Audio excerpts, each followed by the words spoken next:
Fighting Talk back again, and today I'm delighted to be joined by Jimmy Bates ahead of his bout on Fight Fest Championships this Saturday, the 12th of March, against Angel Cardos. Jimmy, it's been a little while for you since you've made the walk to the ring. How are you feeling to get back in? I'm buzzing to get back in. It's been 2 years this month. Last bout was on Glory, and since then I injured my knuckle, injured my hand, and injured my knuckle and my shoulder. So I had like a double operation, and COVID knocked everything back. So 2 years later, I'm back. I guess that's the first thing we need to address as well. Glory, you are still signed with Glory. I believe this is a one-fight release, is it? Yeah, they give us a one-fight release. Obviously, it's been 2 years out, and the show that they had in February wasn't going ahead anyway, so the managed to give us a release, and I think I'll be back on in the spring. I mean, it's 2 years out of the ring. It's a lot longer than 2 years since you fought at home. You're back at the walk at home. In terms of kickboxing, of course, you had the boxing bout, but what's it going to mean to you to make a walk back out in front of a Northeast crowd after so long? It's gonna be class, but I'm also I'm concerned because it's been ages since I fought in front of my pals, and you just hope like everybody's on the best behaviour. It's a long day. Like I think the show starts something like 1 o'clock. I'm not on till last, so I've told them not to turn up the latest, so they haven't had too many drinks. So everybody's like, I mean, they're not a bad set of lads or anything. It's just God knows what they're gonna be shouting when I'm walking out. What do you sort of make of the matchup yourself? Do you know much about Angel, or what do you know about him? He's experienced. I think he's 6'1", which is the same height as me, same weight, 77 kilos. He's very experienced, got loads of experience. I think he's got like 71 wins on his record, something like that. Comes forward, he's tough, he's fit. He's fought about 5 times last year, so he's gonna come for us. That's what I wanted. I wanted like somebody who wanted to put it on us and really give us a test. I mean, if we look at that 2 year out, I mean, I think it was the start of 2020 we caught up just before the Hurricane fight. Obviously, we spoke since then as well, just via Zoom when middle of the whole COVID. How frustrating has it been for you this last 2 years? And sort of, can you walk us through the injuries you've had, the rehabilitation, and then almost the setbacks again that you've had after that? It's just been brutal. Like, I injured my knuckle in the fight. No idea how I done it. It didn't even hurt till about 2 weeks later till I started hitting the bag, and I was like, that's not right. So, I couldn't hook properly, and I think that's how I done my shoulder, because I was hooking like that, trying to avoid that knuckle, and then my shoulder went when I was sparring. And it actually turned out I think it was more like arthritis, so the surgeon sorted that out. It feels sound now, knuckle feels sound. But it was 2 years of doing nothing. It wasn't 2 years where I've improved, 2 years where I've got better stuff I could work on. I couldn't work on anything, you know. It wasn't like I could grip weights because I couldn't even grip with that hand. I couldn't work the jab. I just did basic keep fit stuff. So it's been torture for 2 years.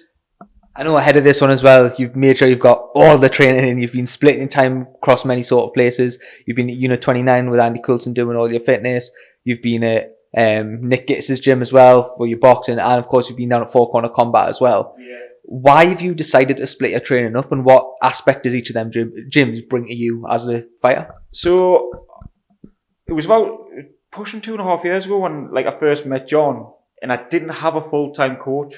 Like, I didn't have one. He says, oh, well, I'll take you as a full-time coach. When you go down Four Corners, when you've got lads who's in the UFC, Bellator, One, like Frank Warren boxes, Eddie Hearns' boxes, there's always sparring there. Like, John's brilliant on the pads, the classes are a bit meant, so it's got everything I need. It's the best striking gym in the country, I think, by far. And I mean, I've been around enough of them now.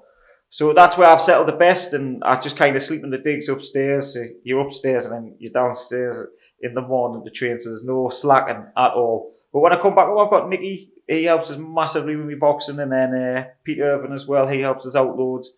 So I've got a good support base up here. And then Andy, Unit 29, when I'm not at his place up here, he sends us me plan to do down there. So I've got everything. What do you find it add as well in splitting your time? I know you say there's boxers there, there's MMA lads down there as well. As a kickboxer, how do you find the sparring differs from the likes of a boxer to an MMA sort of fighter? And yeah, what did the different aspects of their sports help ultimately you when it comes to the sparring? See, like, I think I'm really lucky. I'm in the middle ground of both. So, like, it's a benefit. It's like sometimes not a benefit for a boxer sparring for an MMA lad and stuff in terms of styles. But the MMA lads, the movement is a lot different because I'm used to typical Dutch style. People walk us down, hands up, and then chop through. The MMA lads are looking for that finishing shot and trying to pick the shots. And obviously the boxing, a completely different pace. So I do get a really good mix, especially the high level opponents down there. Like everybody's strong, everybody's fit all the time. See, you're just around like hungry lions all the time. So you've got to be on your game, or you get chinned every sparring session. I mean, boxing's at probably an all-time high at the minute. MMA as well. What do you think it's going to take to get kickboxing up there now? And how much does a local show like this that Stephen Sinclair's putting on mean in terms of the development and getting these local fans in and maybe seeing something that they haven't seen before? Like, marketing is terrible within kickboxing. I think matchmaking's terrible within kickboxing. You know, we get like, you see brilliant lads who come in from the UFC who can sell out stadiums and then hand feed them to the world champions who like give them some time. In terms of like, I think the show is brilliant for Northeast. Like the K1 style kickboxing, it's like a fantastic format. It's just stand-up fighting, like no clinching, just punching, kicking, and kneeing, high pace, 3-minute rounds. So I think it's brilliant because it's got a lot of like a lot of people talking as well. This one, so hopefully Stephen does more of this in the future. I think he likes the K1 style, so hopefully he does. I know, obviously, it's an early one to be getting in, only the second month of the year. How active are you looking to be? And I mean, judging on the Glory timetable, they're looking like they're going to have a very busy year as well. How many times do you want to make that Glory ring? I want to fight on Glory at least 3 or 4 times this year. And the posted a thing on Instagram the other day, like who's going to be next welterweight champ? It's vacant. There was 4 lads. There was me, Hammy Sharp, Menshikov, and the Nabiev. All 4 of us, top 4. So I hope they give us a 4-man tournament for the title. It's vacant, and I think that's the fairest possible way to do it. We've all got good wins in Glory, so why not? How strange is it going to be, I guess, you going back after this 2-year out? The welterweight division is a very, very different looking division now. It is. It's if you think about it, it's like it's probably the most dangerous division in Glory. Everybody's a killer by the looks of it. So I'm kind of glad I'm not going straight back in there, and I'm getting my feet first because I forgot how hard it was. I forgot how hard it was to lose the weight, how hard it was to train, how hard the sparring was. I forgot everything. You know, it's been 2 years, is a long time out. So I find my feet in this fight, and then but I'm hungrier now than what I was back then. Mentally, what's that been like then to get back in the swing of things as well? Because the physical side of things is one thing, but then the mental thing of getting yourself adjusted, getting ready to fight. I'm guessing that's quite a difficult change to make back as well after 2 years. Huge, because I got comfortable. I was used to going for a takeaway and then like saying, "Oh boy, I've trained once a day, that's fine." Like you've got to be training twice a day, 6 days a week, and then like also I forgot how hard it was to fit me working around all my training as well. So I've been flat out, and then with the traveling, and then family life and stuff like that as well. So it's been a massive adjustment, and I'm glad I've got it out of the way with now.